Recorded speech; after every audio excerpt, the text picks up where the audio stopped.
Let's get started. I'm very excited about today's show. We have our good friend Apple Jak. I'm sure that you've seen Apple Jak in the comment sections of many shows across independent media. He's also a really active activist, does a lot of mutual aid work, things like that. And you can follow, let me pull up, you can follow Apple Jak on Twitter at Apple Jak, JAK, no C, Apple Jak 59. Over on the tweeters if you would like to. And he was gracious enough to go to East Palestine, Ohio, and talk to some of the residents there about the continued fallout from the train derailment that happened, which they're still struggling with, which we talked about a couple times over the course of the past month or so. But he was able to go and speak to some locals. So let's pull him in. Hey, Apple Jak, it's good to have you, man. Hello. It's about time.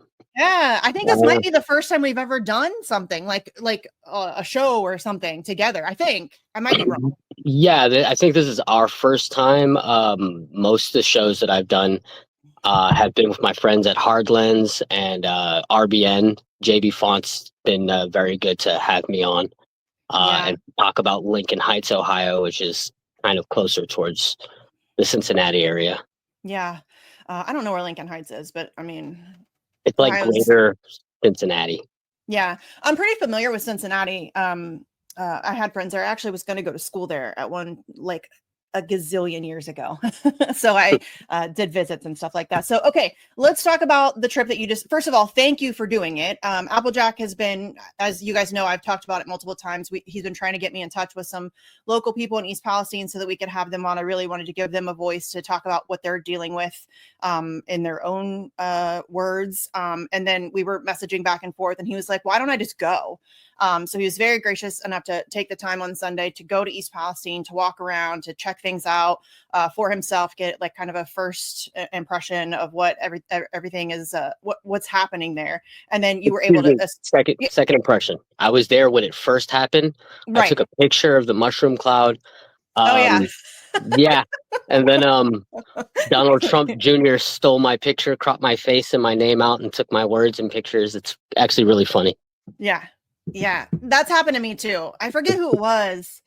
I posted something. Oh, I forget who it was, but somebody like retweeted it and like cropped me out. And I was like, what is that? Like, it was so annoying. I'm like, just leave my name in it. Just retweet it like normal. It's just frustrating. Okay. So let's talk about, first of all, when you got there, given that you were there right after it happened, what's the difference? Were there any differences that you noticed in between your visits? Like, I know you sent me a couple of videos. There's still a lot of construction going on. What was the vibe like this time? This time, I would say it was a lot better. It still seemed like a ghost town. There's a lot of things that you don't see nowadays, like homes rent to own. That's something you don't see anymore, but they're just like people just trying to get out of there. The downtown's like, I don't know if you've ever been to St. Louis, but downtown St. Louis is like a ghost town. It's kind of like that. And it's like very good. I want to say infrastructure. Like it's not abandoned, dilapidated buildings like back home in New York where I'm from. It's more just like really, really good, well-made buildings, just abandoned. Yeah. It's really sad. It's really sad, but it's a beautiful, beautiful village. Beautiful village. Yeah, listen, small town Ohio. Obviously, I'm biased as an Ohio girl. And I have a love-hate relationship with Ohio, and I think most Ohioans do. Like we act like we hate it here, but I think secretly most of us love it because it's beautiful. Like it is beautiful here, and it's like cost of living is pretty good and it's pretty chill. The weather's not awful. Like the summers are pretty humid and winter can be sometimes a nightmare, but it's generally pretty chill. So I do have a love-hate relationship with Ohio, but small town Ohio, there's just something so special about it. And actually I think in the third, we're going to play a few audio clips that you got here. And in the third one, you talk about this with, I think his name is Curtis May. Yes. And he talks about small town Ohio and, how everybody is kind and welcoming. And that's so true. Like the Midwest nice thing is legit. Like if you come to the Midwest, we'll wave at you as we're driving by and like, we're all very friendly and kind and nice. And so that's why I think it makes me so angry that this happened to these people, and nothing's really been done to help them. It's very frustrating. And I know that you talked to more than just Curtis, Yeah. but a lot of people didn't want to be on camera or on audio or whatever. So what was the general feel of the locals there? Like, how are they doing? How are things going for them now? As you know, we're a couple years out now. There is a lot of anger, Yeah. and it's kind of weird because like Russ and Keaton would be able to co-sign. They're out there in New York. Where I come from, it's either head down or hey, mind your business, ignore people when they talk to you. Everywhere I was going, it was like hi. There was people driving, don't even know who I am, honking the horn, waving to me, and I'm like, Yeah. okay, hi. So That's it's Ohio. different, you know. But once you start speaking to them, like I spoke to this one lady, Valerie Hutz, and she was so mad. She was so angry. She said that she still was waiting on a some type of compensation. She wasn't able. Her parents had died the year previous before it happened, so in 2022. So she didn't really have a place to just up and go, and she's within the 2 mile radius of the train derailment. She said she had police banging at her door, telling her that she had to go, that she had to find some place to go. They did not reimburse her or find her some type of shelter. She actually stayed at a shelter in PA, and I mean this thing affected 16 states. You know, so it's like Yeah. she ran over to the next state over, but the next state over was getting hit just as bad. Yeah. And that's what I think is so despicable about the way this was handled, because people were like, they just pounded on your door and told you to get out, and nobody knew where to go. And there was no communication about how far away do I need to go. And this is, I mean, you were there. It's not a wealthy area. Like, these are not people who have disposable income where they can just pick up and take off for a hotel for a week or 2 weeks or whatever it's going to be. And there's so much uncertainty in that as well, because nobody really knew what was going on. And that's what I think frustrates me so much, is that we witnessed was the lack of communication. The whole situation sucked, like as it was, but then to just completely leave these people in the dark and not be honest with them and communicate what needed to be done and how it needed to be done and help them in any way during this like massive crisis that they were undergoing in their entire town. That's just so despicable to me, that we would leave Americans like that. Just sorry, you're on your own. I mean, that's just so, to me, anti-American. Like, that's just not how we're all taught that America's supposed to be, right? Like, you help your neighbors, like that's supposed to be. But that just wasn't how this unfolded, right? Unfortunately, it wasn't, and it's very sad when you listen to the stories that these people try to tell you, because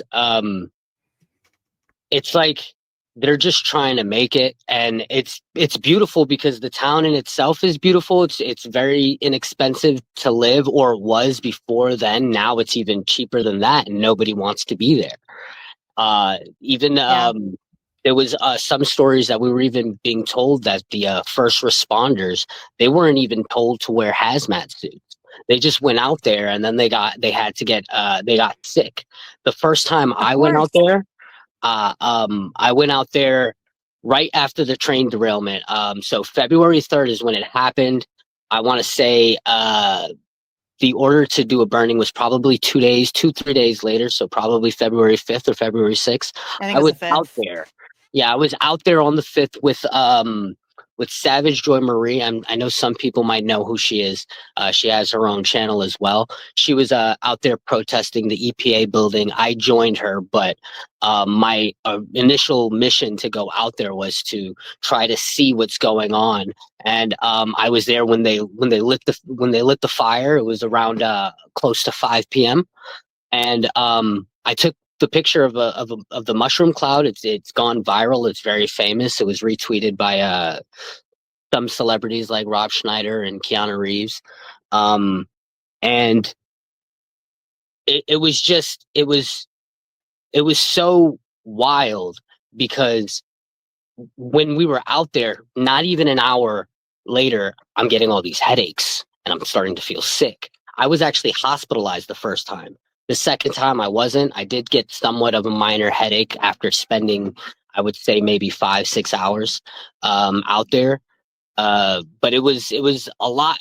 it was a lot. It felt a lot safer, uh, health wise, for me to be out there this time than it did the first time. I mean, we went and we seen creeks, and they were like black tar mud. Yeah. And now the water does not look that much better, but it's not as it's more flowing. It's more like water. It's just discolored.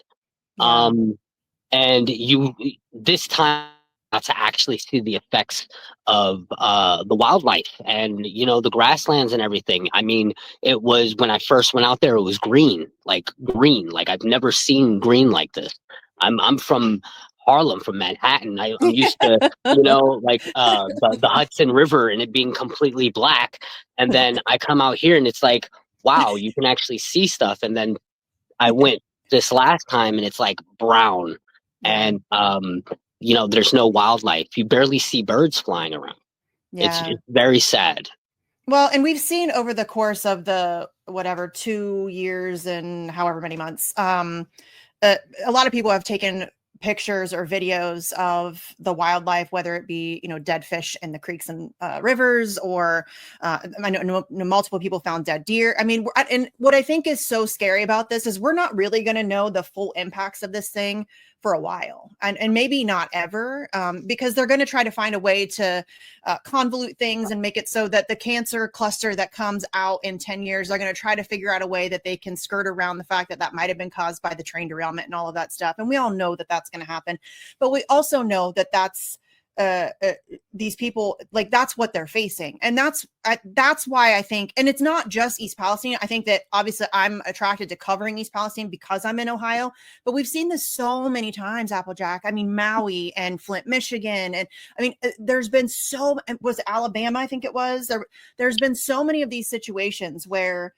whether it's a natural disaster or a natural disaster, if you know what I'm saying, or a train derailment or the water being contaminated. And there's just never any help for the people. There's never any attempt to try to make it better for the people of this country. And yet here we have all these billions of dollars to spend blowing up poor brown kids in other countries. Like, it's just so gross to me that that's how we conduct our affairs. And it's gross to me that people just don't seem, I don't know if they're just not making the connection, or if they just can't be bothered to pay attention to what's happening, or if they're just too tired and exhausted to educate themselves on the way that all of this stuff is connected. But it's very frustrating to me to watch. And over the course of the 2+ years, we've heard from people. You talked about feeling sick. I've heard that people have been experiencing, obviously, headaches, dizziness, respiratory, skin rashes and lesions, stomach aches, you name it, like all kinds of stuff. When you were talking to people, obviously they're still experiencing some of that. Has it gotten any better? Are they feeling any better? Is it getting worse? Is it wax and wane? Like, how is the health issue according to them? Depending on what part of East Palestine you go to, like if you're just first coming in, like coming from uh, further south, Ohio, I would say, like towards where I'm staying at now, around in like the Akron, Kent area. Um, if you're coming in there, they're not so much onto health crisis. It's more like, when are we going to get any help? They can't drink the water. They're still, to this day, they only drink bottled water, and Yeah. with that comes with its own issues with PFAS, but.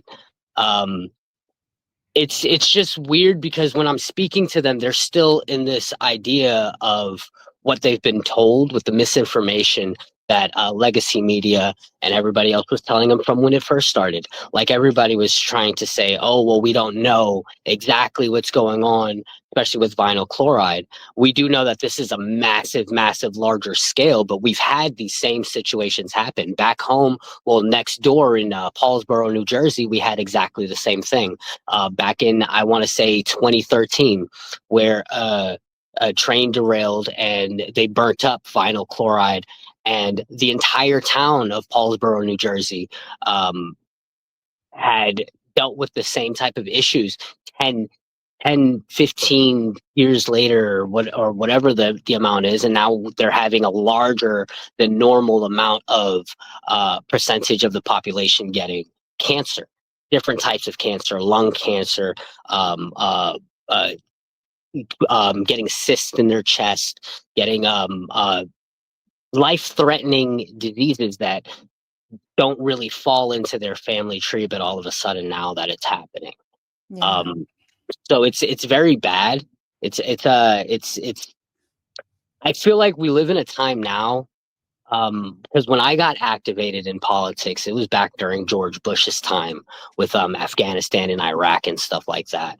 And like the news was still trying to sell whatever the administration had wanted, Yeah. but they were very careful about what type of misinformation. It was more like they would just withhold certain things to try and get you to learn things. Now people in legacy media and everything, they're just flat out lying to you, and they don't Mhm. care if you find out or not. So it's a different time that we're living in, where they'll say, "Oh, well, we've never seen a situation like this. We don't know what's going to happen." When we've have history and history and history of this country, this nation, and the businesses and the corporations within it, doing whatever they can to save a buck and make their own dime, and Yeah. they'll do certain things. Because the exact same thing that happened in Paulsboro happened out here, where they're sitting there blaming the ball bearings on one of the carts that was sparking and caused this whole train to derail. We know that this is a situation that we've been talking about for years and Yeah. years and years, and they have done nothing for the infrastructure. But No. yet you get places like Israel and Ukraine that on a dime can get billions and billions of our dollars. Billions overnight. Like, you don't even have to finish the sentence, and the billions of dollars are out the door. The check's been signed. There's no clutching of pearls. There's no debate. There's no like hand wringing about how are we going to pay for this. They just send billions of dollars off to faraway countries to blow up children, and that's Mhm. fine. But to help the average everyday American who's dealing with a major crisis like a train derailment in their backyard, we don't have money for that. Sorry guys, we don't have money for that. And it's so irritating to me that is. But I wanted to ask you, what is because the man that you spoke with, Curtis May, he kind of and we'll play through these clips so people can hear your conversation with him. But I mean, he talked a little bit about how he definitely thought Biden did nothing. He thought JD Vance, who is from Ohio, has done something, and that is true. I mean, JD Vance has certainly been more vocal. I covered here, I don't know, maybe 3 or 4 weeks ago, that he they want to spend like $5 million a year or something to study, which is not enough. It's not Not enough. even close. Not That even doesn't do close. nothing. No, There's absolutely but nothing. he did something, I guess. But to me, I always side eye that, because I'm like, he's doing something because he wants to run for president. He wants to be able to say, I helped the people of East Palestine when the Democrats turn their backs on him. So I know that there's an agenda behind it, but what is the general feeling? I mean, did you talk about that with the people there? Like, So do they hold Norfolk Southern most accountable? Do they hold the government accountable? Like, I'm sure it might be varied. it's actually very varied. Well, the one consistent thing is they all blame Democrats as the evil being, and then there's some of them that are like, oh, Republicans weren't trying to help, and then some of them like Curtis May, who was like, oh, well, JD came out here, Donald Trump came out here. Yeah. But I wanted to let them speak, and I didn't want to interrupt them and put my own politics into it. For sure. But I was trying to get them to catch themselves, where it's like, oh yeah, JD came out here and he was in the creek and he was showing the world, but he's the vice president right now. To this day, he can do something. Yeah. But it didn't really catch on. So it was a different sentiment with the Republicans, where it's sometimes they're like, well, they tried to help, and some of them were just seeing it how I see it, where it's just like both sides are not trying to help at all. All they care about is a photo op and getting their name out.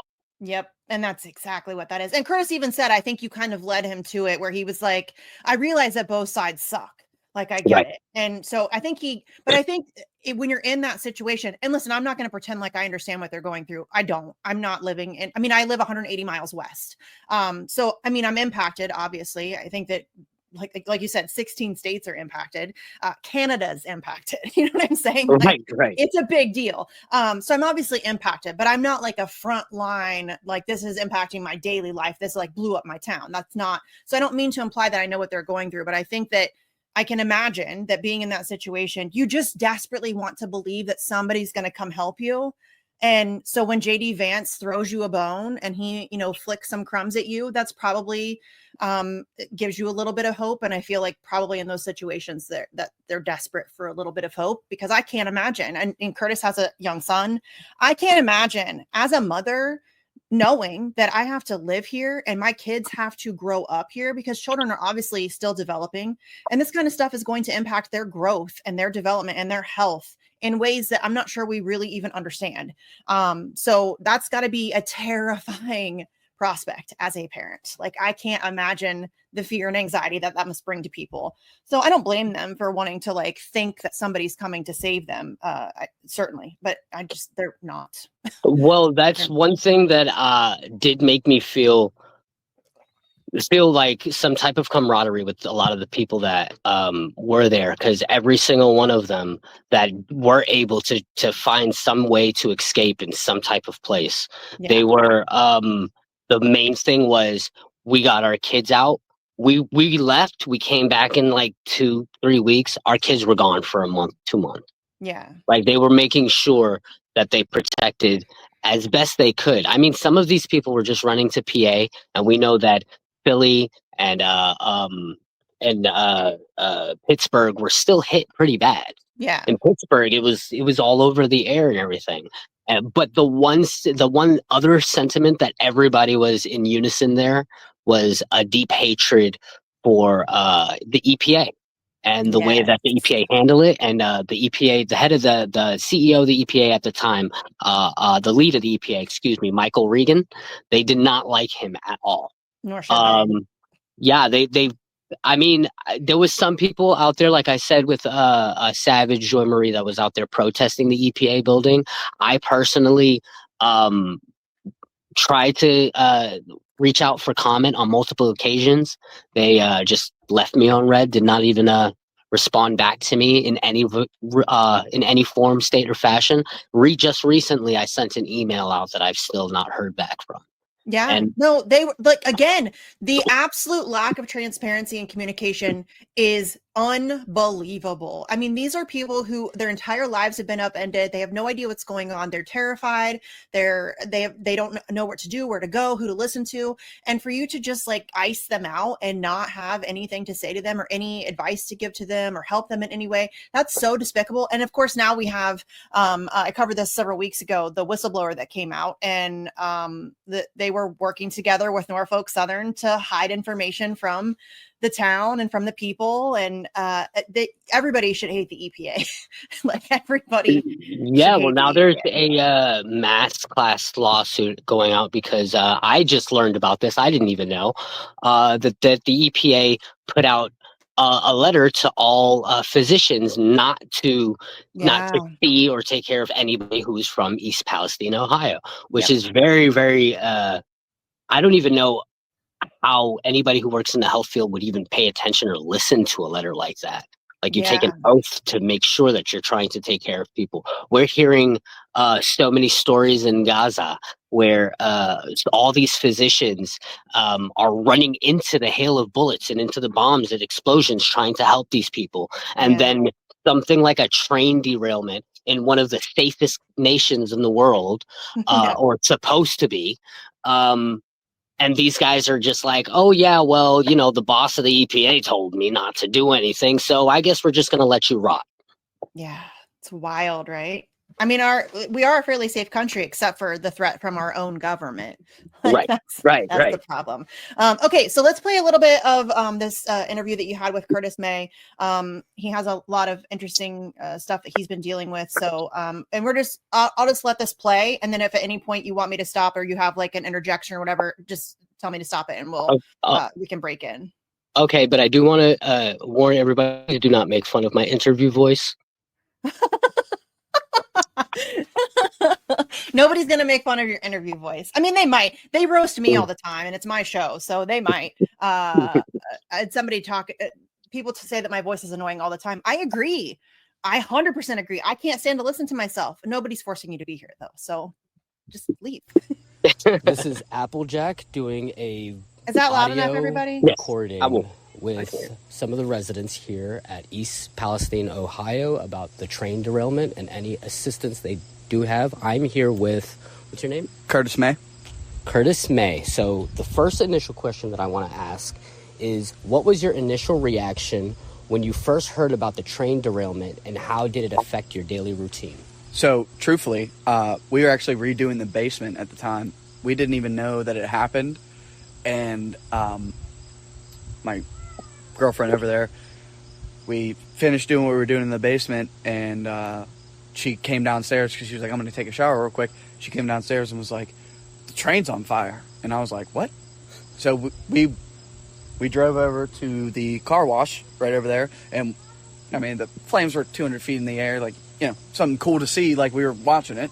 So my initial reaction was, what's going on? Like, Totally, I totally understand that. All right, can you describe any evacuation process if they did come to trying to tell you guys to evacuate? so while we were over there watching it, because obviously you see a fire that's 200 feet in the air, like, you're like, kind of want to check it out, right? So we were standing there for a little bit, and they came around and they said anyone within a 1 mile radius had to evacuate, and we were like, oh.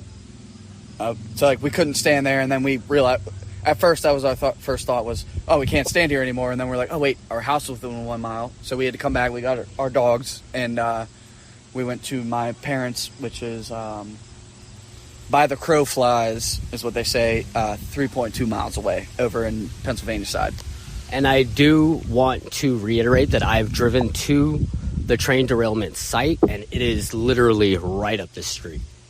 So if I what can challenges interject. did you face? So what I do want to bring up and mention in with this situation right here was this man literally. So I drove over to where the train site is. It's literally right on the line of Pennsylvania and Ohio. Like you see the sign that says entering Pennsylvania, you take a right and there's the train tracks. Excuse me, a left and there's the train tracks. We went out there. The first time I went out there, they had it all blocked off. And when he's saying it's like the flames were 200 feet high, that was when the train derailed in itself. Yeah. When they did the so-called controlled burning, which was supposed to happen an hour and 40 minutes earlier than when it was supposed to, when it did go off, which kind of helped me out because I was a little late and I made it just on time. It wasn't so much flames where it was just black smoke. Yeah. Here, I'm going to pull up your picture so people can see. This is the picture that you took that kind of went viral that Trump Jr. shared with cutting your name out. This is Rob Schneider. I'm going to pull this. So this is the picture. Like, that's crazy. Yeah, it looks like what everybody shows you a nuclear explosion would be. It looks like a Michael Bay movie. You know what I mean? Like, it looks like a crazy alien invasion movie or something where we've been attacked by aliens or something. It's wild. Which blows my mind how the EPA and how Michael Regan can sit there and say, oh, everything is fine. There's no contaminants in the air. There's no pollutants in the water. When we're literally just coming off of the big scare, the fake COVID scare that they tried to force on us. You know? So yes. it's like... It's wild. That's a wild picture. Okay, let's continue. Did you face in leaving your home or returning?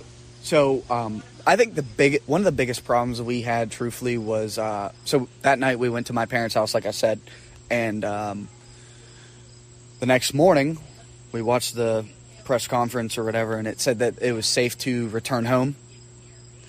So we did, and we continued working on the basement, and that was Friday into Saturday. So Sunday morning we got woken up by the state police banging on the door, telling everybody they had to evacuate. Again. Yeah. So we left. We got told it was okay to come back, and then the state police were there banging on the door and told us we had to leave again. A third time? Like The second time? yeah, the second time. Okay. Yeah, second time. Okay. So because we left the first time, whenever, like I said, we were standing there watching it, and we went to my parents' house.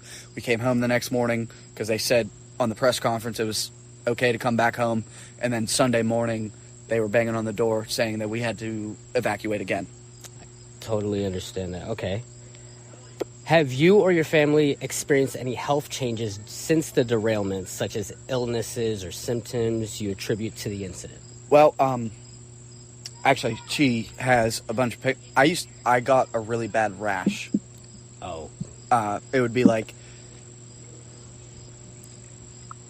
kind of looked like a heat rash, but it was like my Like bumps and stuff? yeah, like on my It's super right red. on my chest. Damn. And So I would Sorry. get that every so.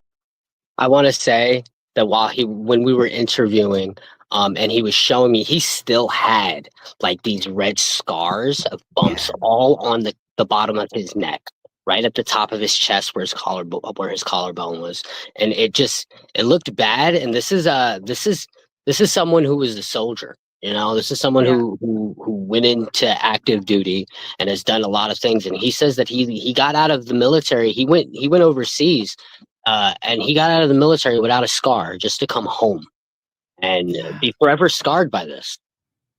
Oh, God, that sucks. Okay. Let's keep going. Our son, he really hasn't had any, but we also kept him away. Which was wise. Yeah.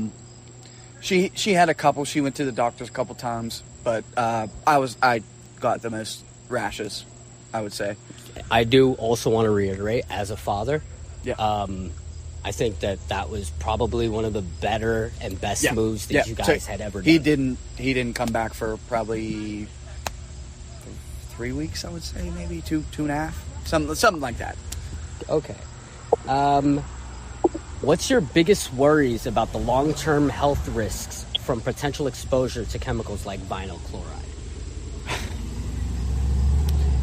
So, my uncle is a lawyer. I'm not going to say his name or anything, but obviously there's a lot of, you read everything about vinyl chloride. It causes this, it causes that, it causes this, does that. Benzene does this, it does that, right? Well, my uncle basically told me as a lawyer that the only way that anybody would be able to sue or get what they deserve from their health effects would be that a cluster of people here, Right. Like a mass. like 5-6 people in the same area would ever get it. Truthfully, my dad actually just passed away on April 11th from cancer from the it was said to be because of the fires in Afghanistan, the stuff they were bringing in over there. Right. And Which is similar to what you guys had to deal with here. So I don't know what the worries to have, truthfully. Right. I know that's not a very good answer to your question, so I'm sorry, okay. It's okay. So when a it great first answer. happened, I came down here Mhm. and I was able to take a picture of a huge mushroom cloud. The I plume. posted it on. Yep. Yes, and Donald Trump Jr. was able to take my picture and make it go viral, but he cropped Really? my face and my name out, which is funny, but Yeah. it's something. Yeah. I do have proof of it, so it's okay. Well, I know you've said that you're not right, left leaning or whatever, but I will say this, that Joe Biden did nothing, and JD Vance, truthfully, I hope he runs for president, because he was the first person here, boots on the ground, was here from day one, another first person to come back. Trump came, and he wasn't even president at that time, and then finally Joe Biden came. So truthfully, I lean more with whatever JD Vance thinks, because he was the first one to be here, and he there's a video online, he posted it, of he was the first one to mix the creek water, and you could see the oils and stuff in it. So to him, I really appreciate that. I know you guys aren't a political site, but I just want to put that out there that is one person. So if people hear this, somebody like that was the first person to actually care about the people that are here. And as a person who works within the politics in Ohio, that's something very human to hear, and that's something that's good because a lot of these politicians seem like robots. Yeah, JD Vance was the first person here. He actually, to cut in real quick, I know nobody can see this right now, but if you go up to the left, there's a crick, and that's right where he was. He came here himself when he was just a senator at that point, and was the first one to stir the creek water and show everybody that there is more than everybody thinks. Definitely. So, Misty, I want to cut in. The controlled burn. Oh, I'm sorry.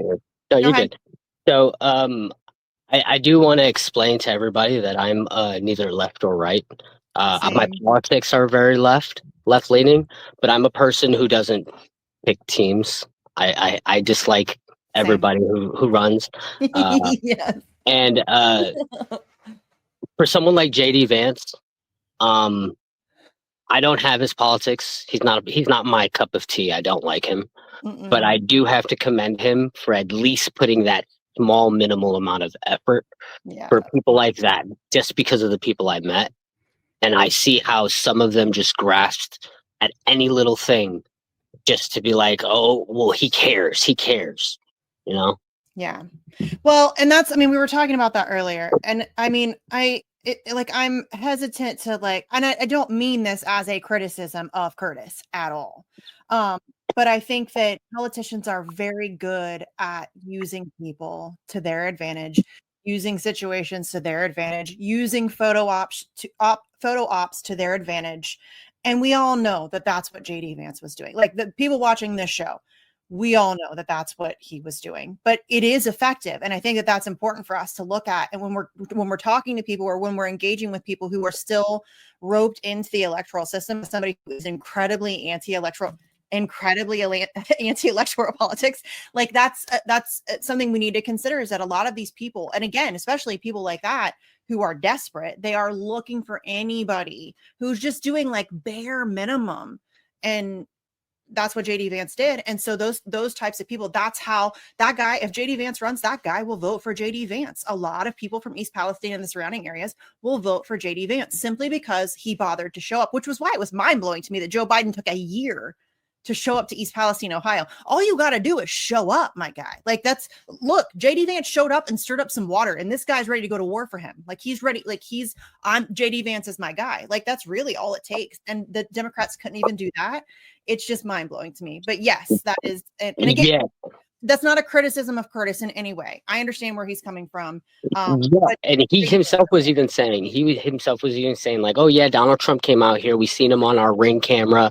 It's Trump, it's whatever. But once he started speaking about JD, he was just like, this is my guy. He even stated it to me that he hopes he runs for president. Mm-hmm. And he's not the only one. He wasn't the only one. It was either they hated both sides, or they loved JD Vance. Yeah. Yeah. And JD Vance has kind of gotten, he's from Ohio. He's got some Ohio credibility amongst certain people already. So he was already writing that in. So that also kind of factors in as well. So, okay, let's continue. Impacted you.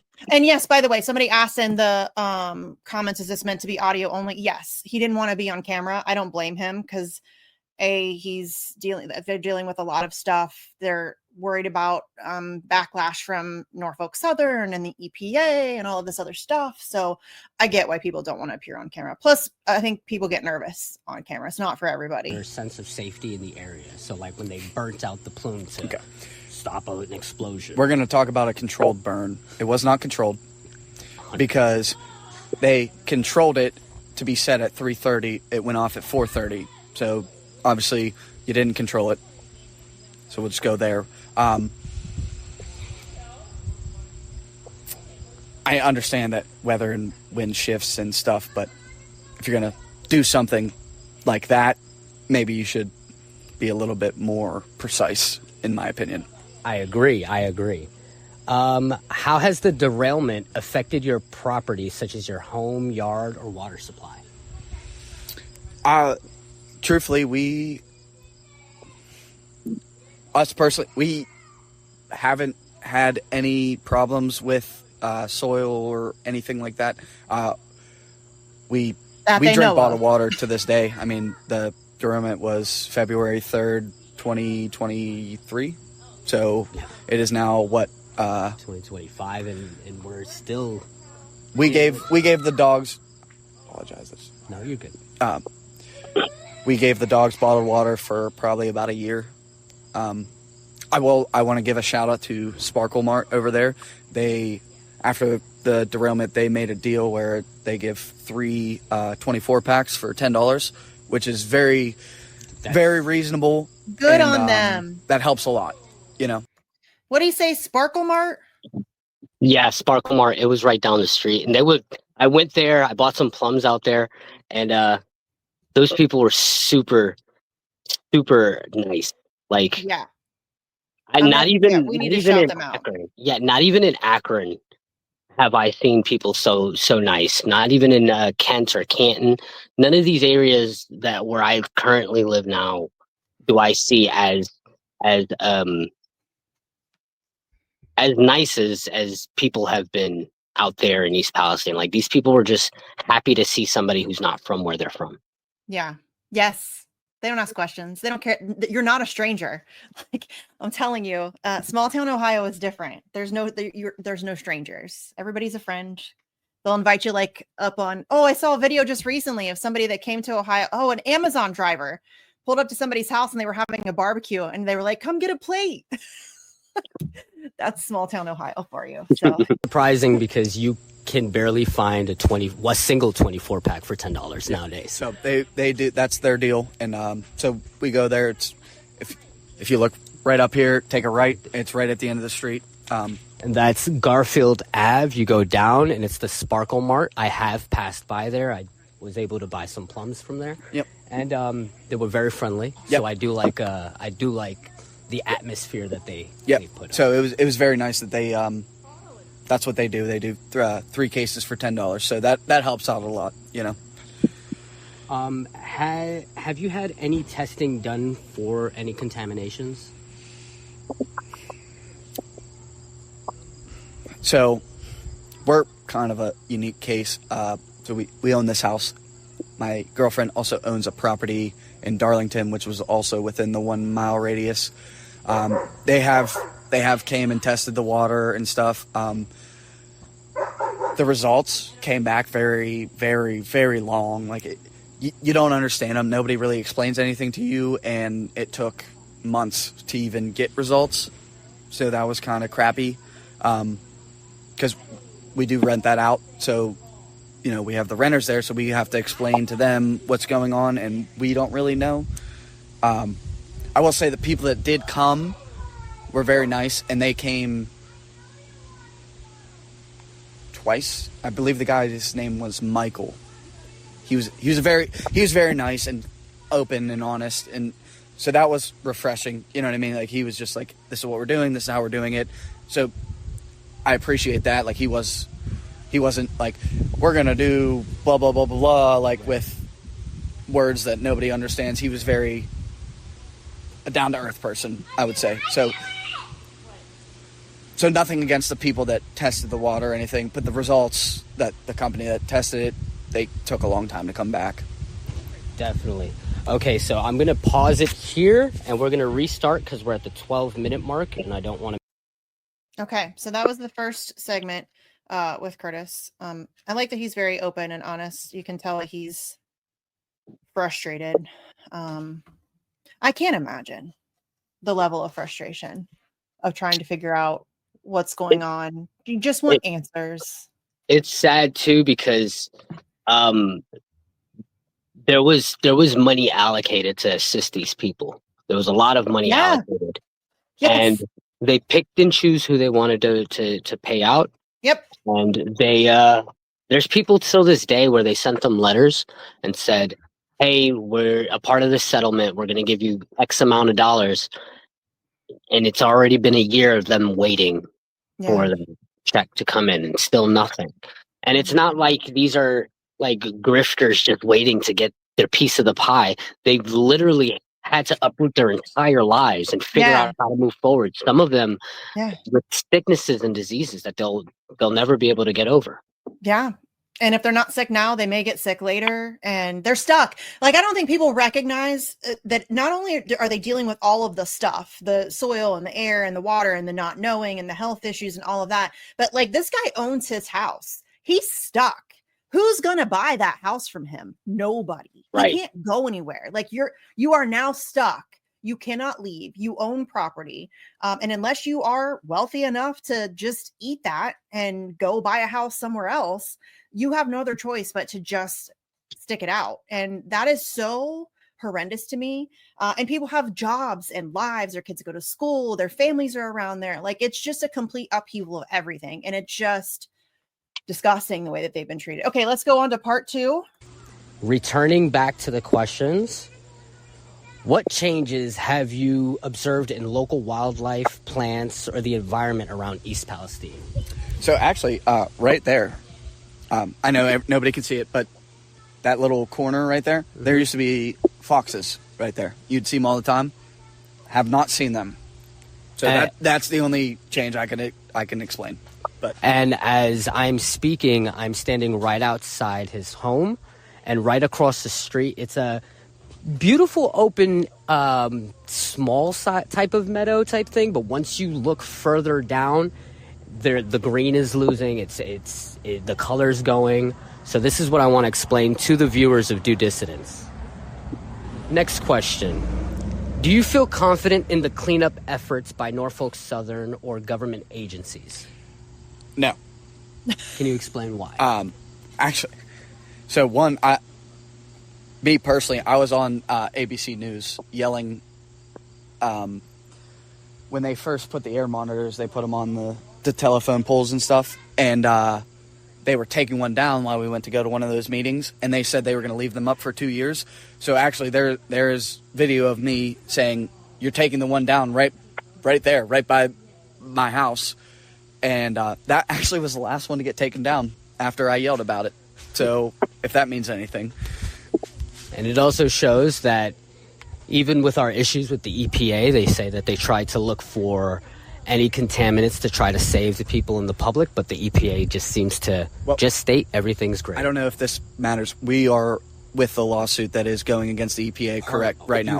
Beautiful. So I was here with a different YouTuber that her name is Savage Joy Marie. She's from PA, and she drove down here. We were able to protest the EPA building, which was it was somewhat decent, but at the end of the day, they're gonna just lock their doors and do whatever they want to do. I'm not super familiar with the name of the firm. She would be more familiar with that, but there is a firm that came out and they found a document saying that doctors in this area should not treat people from East Palestine, and they posted that document. I don't know. Have you not seen that? I have not seen it. It went viral. There was written proof of the EPA saying that, because that was a hard part. She had gone for breathing or whatever, and no doctor really knew what to test for, and that was a big problem. And years later, because this just happened probably 2 months ago, maybe 3 months ago, that the EPA had sent out a thing to doctors in this area, and that's why the lawsuit against the EPA is coming up, because that document came out. Which is a big thing. I do want to state to you that I'm from New York, and right next door in New Jersey, there was a similar train derailment with vinyl chloride. And it happened, I want to say, around 2013, 2014. They're still dealing with the effects. There's a higher percentage of cancer in the population and in the area. And I do say, like I stated, in 2023, when I came out here, we protested. I took pictures. I tried to get the word out when they were trying to be quiet about it and be hush-hush about it. And I myself had to get hospitalized after I left. So I don't know whether for a fact if it was for that, but I do know that I've never had any issues in any other places that I've done ground reporting. Yeah. So I know if I can interject. Well, the first thing I want to say is it was very frustrating when I was speaking to a lot of these people how you can tell they still had that like Republican way about them where they kind of want to give the pass to the company because they're just like, oh, well, we expect the company to be just about their money, but at least they try to do something. I don't really blame them. Yeah. But that to me is an indoctrination of what everything that they've been learning from legacy media and from their politicians that are pushing this idea that corporations are more important than they are. Yes. And That's a great point because that's true. It's like beat into people say like, welcome to capitalism. The corporation is more important than a person. right, like we sit here and we even sit here and state that, you know, like the police are here to protect us, but it was even stated in the court system that cops are there to protect the businesses. Yeah. That's why when you go out and riot, they come out and beat you with sticks and batons. Yes. Because they're there for the business. They're not there for you. Yeah. They're there to protect capital.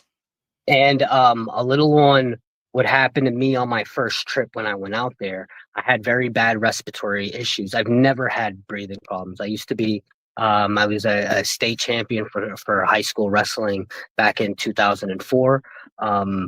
And I used to box, I run, I jog, I work out constantly. I'm 5-6 days, an hour, 2 hours, 3 hours at the rec center.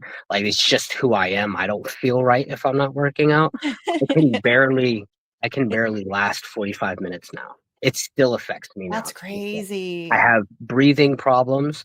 I'm 5'8", 164 pounds. Okay, there's no reason why I'm heaving when I'm benching like 80 pounds. Yeah. On a normal day, I bench like 165, and now I can barely even make that. I can hit it once, and this is I still go because I know you got to put in the work. That's just who I am, but I just can't do it. I can't push it. That's wild. And this is someone who's been working out for the past, I want to say 8 years, like consistently. So if it's affecting me in my life even now to this day, imagine those people that are living there every day. And again, imagine the children. Literally. The kids. I always come back to the kids. Always, because they don't have a choice. Not that anybody does really that lives there, but they definitely don't have a choice or a way to advocate for themselves or a way to fight back against Norfolk Southern or the EPA or whatever. And they're the ones who are going to be, without question, well, also the elderly. But the kids are going to be so, again, we're not even going to know the devastation for probably some years. And then we're probably going to see cancer clusters, or maybe there will be fertility issues, or maybe there will be cognitive issues. We have no idea. I know. So side note, I know this guy that I work with, his brother is a volunteer firefighter, and he was on scene that night, and they never told the firefighters anything. And what they did, and he told me this, and this is what his brother had said. Won't use names, but they finally told them, and they put their hazmat gear on, and what they did after was they had to take their gear off and put it in a bag, and it got shipped away. So, but the firefighters never received any compensation for anything like that. All they got was new gear. So that guy was out there, and all they did was take his gear that he was wearing and put it in a bag and ship it away. Seeming like if they were more concerned for the equipment than the brave men that are facing these type of things. So I just wanted to put that out. No, I appreciate you pushing that out. How has the incident impacted your job, business, or local economy? For example, have there been lost wages or a tourism decline?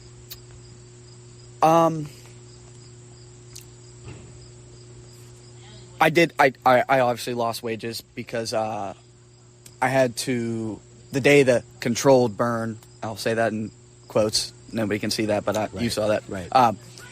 The day the controlled burn happened, my girlfriend, she works from home, called me and said, if you want to come home, you got to come now, because the National Guard was blocking the roadways. I was working in Warren, Ohio at Lordstown at the battery plant at that point. Okay, I'm familiar. And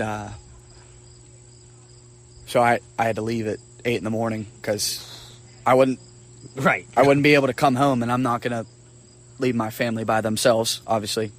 And so the company that I worked for was Joe Dickey Electric. I would also like to give them a shout out because they were very, very kind and very understanding. And so they ended up reimbursing me for the days, which was very they didn't have to do that. That's awesome. And how about that in a time where businesses are just trying to juice people for whatever they can get out of that? But there is a company, like you said, Joe Dickey and Joe Dickey Electric. Joe Dickey Electric, that would actually look forward to trying to help their employees. Yeah.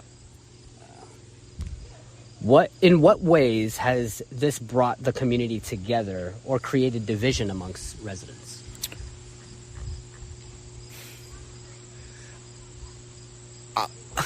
I'll say this. I think that obviously everybody was very scared for every reason that they have right to be. I don't believe that everybody would do something like this for the right reason. Everybody likes money and everybody likes to pay out. I think there definitely is a problem.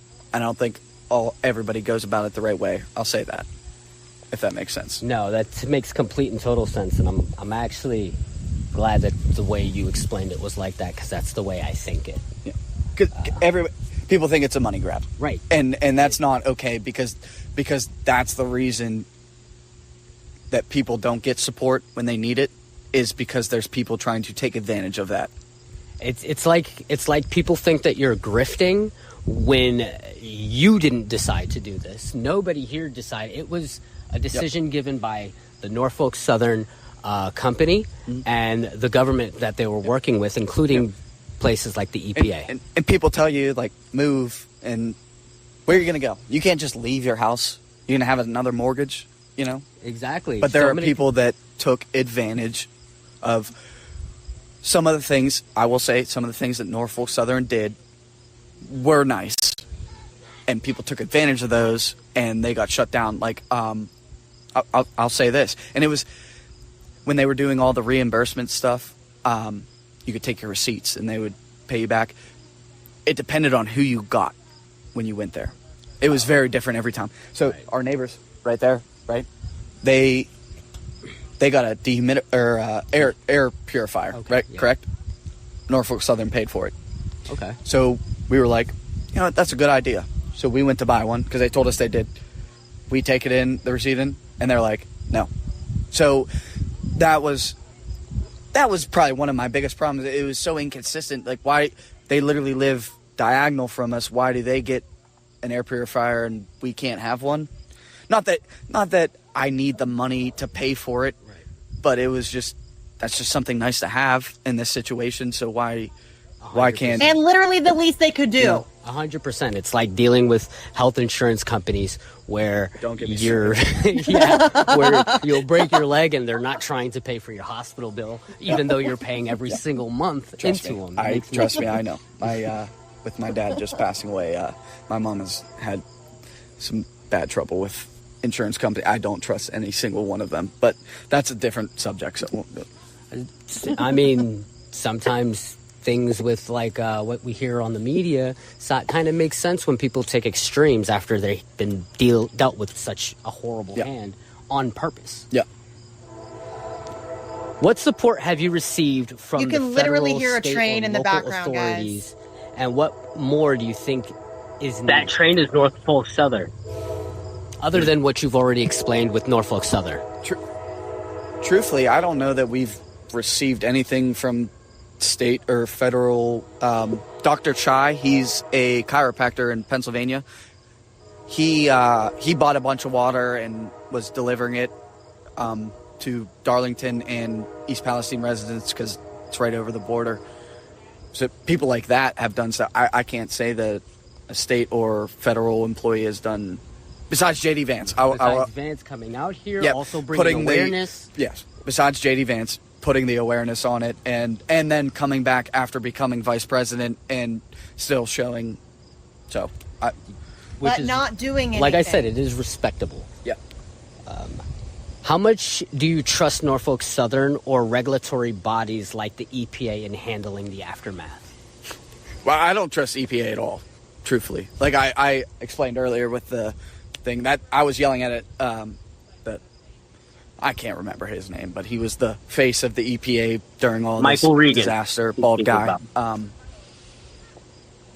That's who I was yelling at, and anybody could go back and look, and I was on ABC, the network news or whatever, yelling, which probably looks bad on me. I shouldn't have done that, but you should have done that. Sometimes when your frustrations and everything comes out, especially when these are the people that are supposed to take care of us and make sure that we're okay, and they're blatantly not doing it. I feel like the EPA lied the whole time. I don't trust them at all. Norfolk Southern, I feel like they're a company, and any company wants money, and I feel that they did what they thought would give them better PR. Not that they did bad things. I won't. They did do bad things. Alan Shaw was here, and actually, my son, they did a 5K. The road to. He actually won his age group. Congratulations! Yeah. So he got a picture with Alan Shaw and Jerome Bettis. He got a nice little plaque and everything. Alan Shaw is the CEO of Norfolk Southern. Mm-hmm. I think they did what they could do as a company. Maybe that still sounds bad. You know what I mean? Like Curtis, they're still trying to make money, but they did reimburse people and they gave people places to stay. So I don't know that I don't trust them. It's more, I think the EPA backed them. Right. They're automatically going to go for the company. Can I chime in? The residents. Right. Hold on, let me. I was off screen. Okay, go ahead. So, Curtis, you can hear it in his voice. He's struggling with himself. He's like, well, they weren't that bad. That sounds bad. Okay, so they weren't trying to do, he's wrestling with these emotions because he knows he knows that they didn't do good, but it's like that ideology where it's like, oh, but it's just a company. Yeah. It's cognitive dissonance, man. Mm-hmm. Like I think consciously knows. Listen, Curtis, I don't know if you're watching this, but if you are, you seem like a really, really, really amazing dude. And I can guarantee you that Alan Shaw and Norfolk Southern don't give a single solitary fuck about you. Not a single fuck about you, your family, your neighbors. They do not care. They don't care. They would very much like to sweep this under the rug. They've been trying to sweep this under the rug. They've been working. And it's because of their shitty business practices that this happened in the first place. And I did an interview with a rail union years ago when this first happened.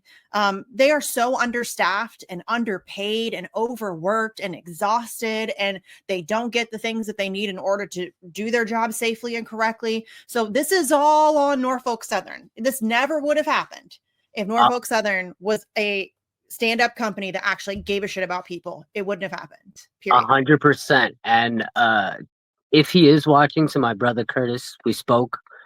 You remember me. I just want to state, if you're waiting on anything from Norfolk, just take it from Misty. We're so fucked. That's all you just gotta say. Yeah, they don't care about you, my guy. They do not. And I know that sucks. Like realizing that. And again, this is not a criticism of him or anybody else that thinks this way, because I get it. But break yourself from that thinking. They don't care about you. They're not thinking about you. They're worried about how they can brush this under the rug and continue making as much money as possible. And if that means stepping over you and your neighbors and screwing you over and giving all of you cancer, they don't care. They do not care. It's about the dollar, my guy. That's all that they care about. And again, not a criticism of Curtis. He seems like a really awesome dude. And I feel really, really bad that he's in this situation. But it's just, as you said, it's frustrating when people, it's like he's almost there. He almost gets it, but he just can't like get over that hump. But you can tell he's like, it's there. Like it's there. He's going to get there. And then he's going to be really, really angry. I just feel like we all go through it. I mean, yes. I remember when I was younger. It's a process younger, for everybody. I remember when I was younger, I thought Bill Clinton was the first black president we ever had. Yeah. I look at my old me, the old me, and I'm like, what were you thinking? Yeah, when I was like wee little, because I was very young when he was president, but I used to like, oh, he was playing saxophone on Arsenio Hall, and I'm like, oh, he's cool. Right. Like, we have a cool president. Like, I was like, I don't know, 12 or whatever. But yeah, like it's a process for everybody, and that's why I realize I could do a lot better. I'm not very patient with people because I feel like we don't have time to be patient, but I wish I could be better at that because I feel like a lot of people are almost there. Like they almost get it. They're just like, they just need a little push, but I lack the patience. And I really appreciate the people who have that level of patience and can engage in those conversations and not get frustrated, because I just have a hard time with that. It's just not my jam. That's why I try to avoid them, because I do more harm than good. Well, I'm very self-aware. I get frustrated. I get frustrated, but I know that when I'm on a job, the best best thing to do is to just bite your tongue and hit and scream inside your mind. When we did Assange stuff, and like they would, like my fellow activists would go to like the Capitol building to talk to politicians, I was never allowed to go.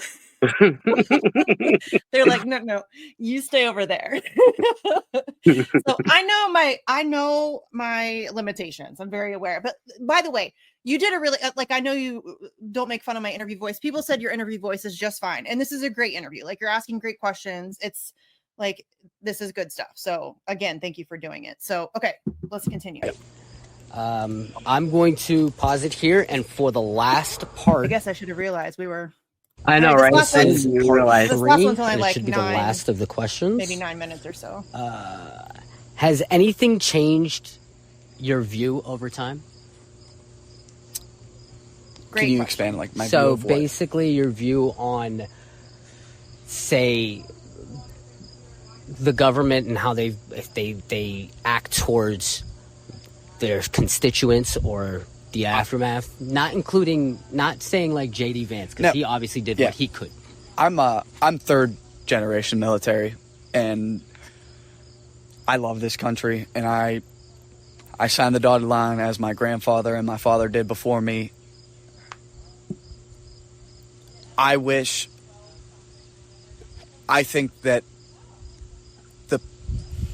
like I said, I'm not trying to get political. I think the people that care about this country showed up and have continued to show up. So I will say that. Because actually Trump, when he came, he stopped at that stop sign right there, and we actually had him on the ring camera. That's right on the corner of Wood and French Street, excuse me. Yep. Which is, that's kudos to Trump, because I do know that he gets bad PR. Yep. And sometimes some of the he was actually that they do don't minus JD Vance. He was the first person here. So, not that I agree with everything that everybody does. Obviously, in my opinion, both sides suck. Truthfully, he gets it. But sometimes you got to pick the worser of two evils, or the lesser of two evils. You really got it there. You got it right the first time. The worser. I appreciate things like that. Honestly, definitely. Honestly, what lessons do you think? Honestly, I hate that line, and I had to bite my tongue when he said it. Yeah, the worst of two evils. Evil is evil. Yeah, there's no lesser evil, more evil. They're all evil. Yeah. Different book, or same book, different cover. That's all it is. It's all the same. Same should offshoot be learned from this shit. Derailment to prevent future incidents. I mean, I've seen videos of people saying, "Oh, is this a third world country?" Which, in my opinion, like I stated, being a veteran and a military family, we're the greatest country in the world. 100%. is this a third world country or is this America and their railroads look like shit? Mm-hmm. Excuse my language. I apologize. It's totally okay. We do allow swearing and stuff fine, like that, Curtis. especially when we're dealing with such things where frustration. The host high. of this show has a mouth like a sailor. You're fine. I don't know. You could say anything. Rules, regulations, and a lot of people. I know people that have worked for the railroad that said that when the regulations got loosened, they laid people off and made people work harder in certain situations, and so things got missed. Obviously, which happens, and that's not blaming any of those people. That's human. Like, you're working 13 hours a day, you're tired. Definitely. And so I can't say what would improve any of that. And right. So, looking ahead, what are your hopes or fears for East Palestine's recovery? Would you recommend the area to visitors or new residents? I think it's a nice little town. I mean, we all hang out. Like, our neighbors were over here earlier. Like, I'm from Pennsylvania. We're a town, like, we're a blue collar, like, a hardworking, like, we like to have fun. Everybody gets along. Everybody's polite. They say the right things. Like, that's respectful, I would say. And I will say, excuse me, as a New Yorker coming out here, as a New Yorker, the residents that I've met out here have been unbelievably polite and kind.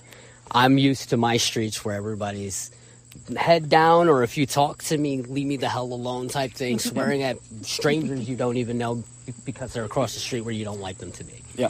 So to have received so much welcome from the residents that I have came by, you were the only one that was willing to get audio, but I have been able to speak to a lot and ask these questions to a lot of the residents, and they've been very open, and I appreciate a lot of that they've done, especially for an outsider. That's what we do out here.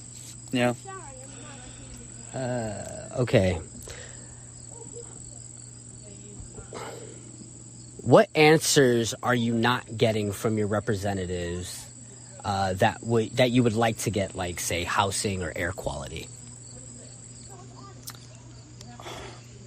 So, I'm going to speak from the Ohio side.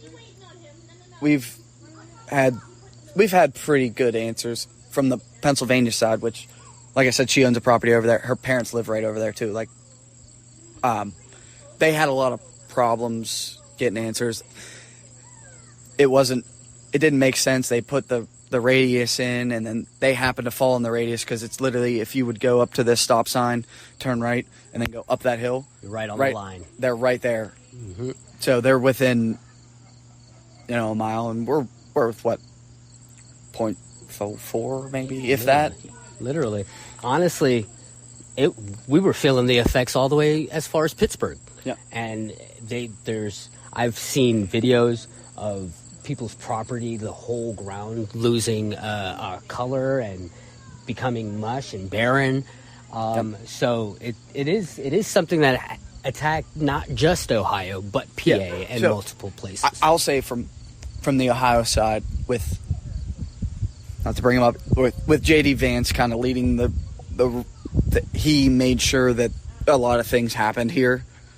The PA side was more hit or miss. Not that they didn't do anything, but it was more hit or miss. But especially when Vance became vice president, he really pushed the aid over here.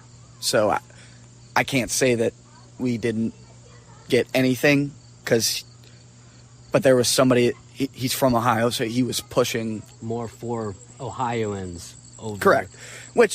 What their representatives in PA were, really. Correct. Yeah. Okay. And the last question you've actually already answered, which was, have you been receiving any legal advice? You guys are part of, a mass lawsuit? So we're part of. We signed on with Corey and Watson for the original one, and we should. That's kind of another thing. Like, so me, my son, and my girlfriend. She got her personal injury claim, and me and my son live in the same house, and we did not. You're still fighting for it. Well, we just didn't receive it. Oh, they just. She got hers, and we didn't get ours. So we live in the same household. So I don't understand how they are divvying out all that stuff, and their neighbors, they're over here too. They haven't received anything. So but my mom, who lives, like I said, 3.2 miles as the crow flies, because I know that was a big thing for them. I'm going to say as the crow flies, she got hers. So I don't know how they're divvying it out. That's weird to me, because you figure at least take care of the whole household if you're going to take care of it. Yeah, she got hers probably, 3 months ago maybe? And we still have not received anything, as me and... Not that he'll get anything, because they're going to put it in a trust, which I do like that. I do like that idea, till he can't touch it until he's 18. Definitely. But, so that's just a weird thing. All right. So I want to appreciate you for your time. You can... All right. So that's the whole thing. That was your interview, your discussion with Curtis May. Shout out to Curtis for taking the time to talk to you. We definitely appreciate that. I've been wanting to hear from somebody local. And thanks for doing it again. You did a great job. I appreciate you taking the time to go spend your day doing that. Hey, I'm running all over Ohio. Yeah. Like I said, for RBN with JB Font, I drove out there. It was like a nice little 4-hour drive out to Lincoln Heights, Ohio, to speak with the residents there that were gearing up and fighting against neo-Nazis that were attacking their town. So, I mean, this is what I do, but I have a passion for it. And, as long as I can just bring out everybody. Well, I'll keep that in mind if I ever need somebody else. Yeah, just shoot you. Shoot me a text, give me a call, whatever it is. I'm out there. Okay. I'm out there. I'm it's harder for me to I wish I could do it, and I probably could. It just logistically, with my kids, it's hard. And I know you're a parent too, so I don't mean to imply, but like my oldest is autistic. She's very routine. Wow. She needs a routine. Everything's a schedule. And if the routine is messed up, her whole world is messed up. So how old is she? She's 17. She'll be 18 in May. Is she what is that, level 3? No, she's she got diagnosed so long ago, we don't even have like a level.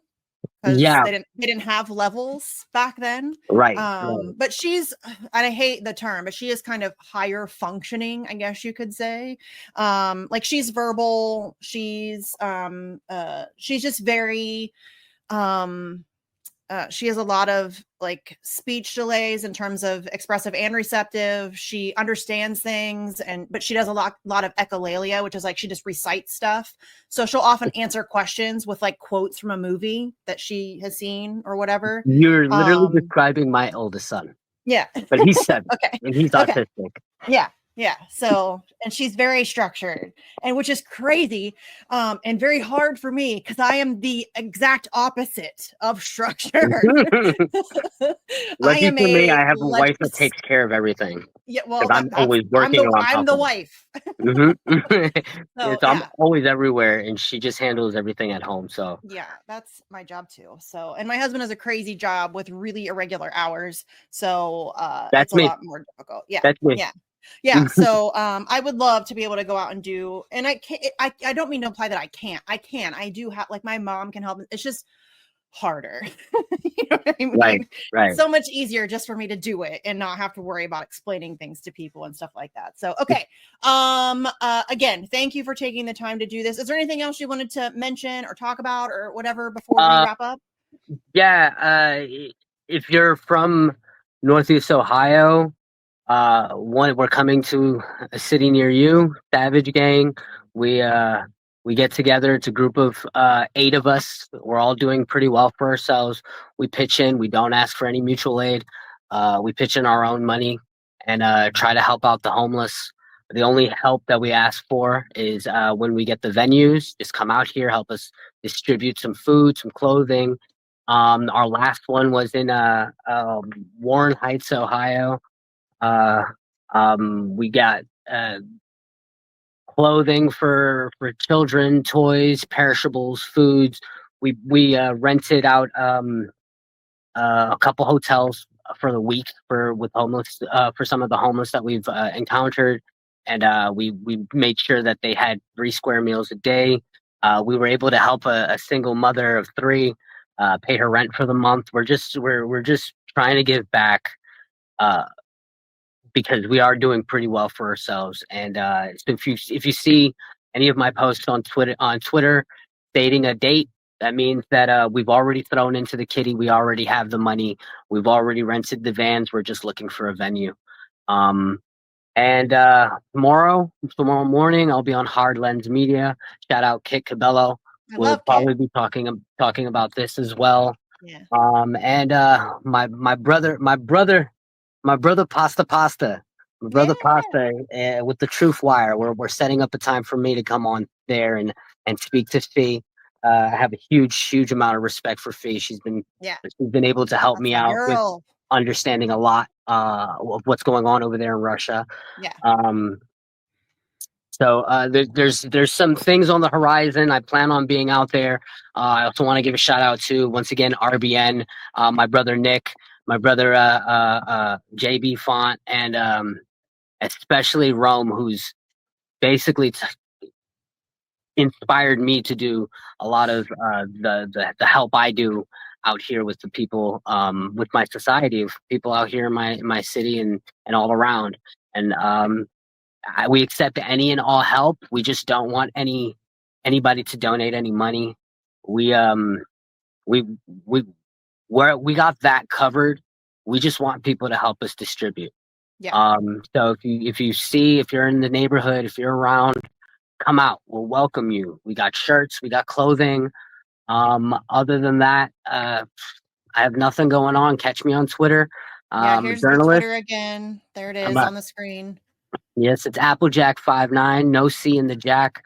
I'm anti-war journalist. I'm anti-electoral politics. I actually really like that shirt you're wearing because I'm anti-voting. I think it's a waste of time. I think that I actually think that my idea is if you and I are walking down the street and you're sick and I'm not, you're gonna get me sick. So why is it that we speak about how broken the system is, but we keep bringing in more and more newer politicians? Yes. Look at AOC, look at Bernie Sanders. It does not matter. I mean, they're changing the world at Coachella. Come on now. So it doesn't matter how righteous and how smart-minded and how for the people and populist a politician is. You bring him into the system, he's going to get corrupted. Yes, or kicked out. Either they'll Dennis Kucinich them, or you will acquiesce to the corruption. That's how it works. So that has been my point this whole time. People get real mad at me for saying it, so I'm glad you agree. That makes me very happy. Yeah, okay. I'm on a Substack, so you can check me out on Substack. I haven't written in a while, but I do have the Substack's there on the Twitter page too. You can see the links right there. So if you just go follow on Twitter, that way you can keep up to date with all the mutual aid events that he's doing, and then also you can check out the Substack while you're there. So, all right, my friend, thank you so much. I appreciate it. Of course. All right, we'll see ya. Please clap.